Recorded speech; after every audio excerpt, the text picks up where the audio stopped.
দেখতে দেখতে বেশ কটা দিন হয়ে গেছে।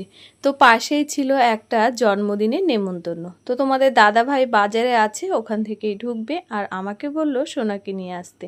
তো সোনা আমাকে বলছে এইভাবে ঢং করতে, তা আমি একটু এইভাবে ঢং করলাম। তো কেমন লাগছে অবশ্যই জানিও। আর এটা হচ্ছে জন্মদিনের গিফট। ছোট মানুষ যেহেতু 5 বছরের জন্মদিন, তো একটা সুন্দর ব্যাগ নিয়ে নিয়েছি।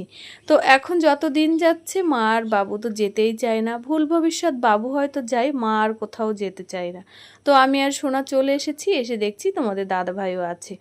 তো দেখো এসেই মানে ভিতরের দিকটায় যাচ্ছি, আর জায়গাটা এতটাই শর্ট, মানে বাড়ির লোকজনকে খুঁজেও পাচ্ছি না। মানে খাওয়ার প্যান্ডেলের ভিতর দিয়ে ঘরে ঢুকতে হবে। তো যাই হোক, অনেক কষ্ট করে বাড়ির মানে মানুষকে পেয়েছি, তারপর গিফটটা দিয়ে চলে এসেছি রাস্তাতে। রাস্তাটা একটু ফাঁকা আছে, ওই জন্য এই দিকটাই থাকলাম। তো সোনা এসেই বলছে ফুচকা খাবো, আর যেখানেই যাও না কেন ফুচকার দোকানে ভিড় থাকবেই।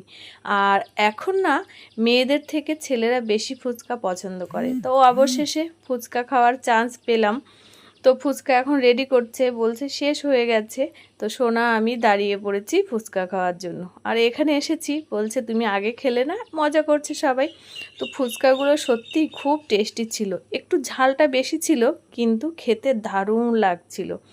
তো তোমাদের দাদা ভাইয়ের বললাম খাওয়ার কথা, বলছে আমার অনেকক্ষণ আগেই খাওয়া হয়ে গেছে। ওই যে বললাম, এখন মেয়েদের থেকে ছেলেরা ফুচকাটা বেশি পছন্দ করে। তো খাচ্ছি, আর সবাই এক একজন পাশ থেকে এক এক রকম কথা বলছে, সেটা নিয়েই হাসাহাসি করছিলাম। তো বেশি আর খাইনি, আর এসে দেখছি এই যাও চলে এসেছে।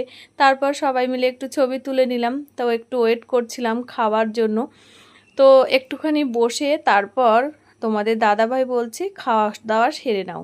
তো চলে এসেছি খাবার প্যান্ডেলে, আর এখানে জায়গাটা এতটাই শর্ট, মানে বসবার জায়গাই পাচ্ছি না। তো অনেক কষ্ট করে এই যে জায়গা পেয়েছি, কিন্তু তোমাদের দাদাভাই জায়গা পায়নি। তো বলছে তোমরা খাওয়া দাওয়া করে ওঠো, ওইখানটাই আমরা বসবো। তো আমি সোনা এই যে যা সবাই বসে পড়েছি, ওর ছেলে। তো ফার্স্টে দিয়ে দিয়েছি মুড়িঘণ্টর ডাল আর আলুর চিপস, তারপরে দিয়েছি এঁচোড় চিংড়ি।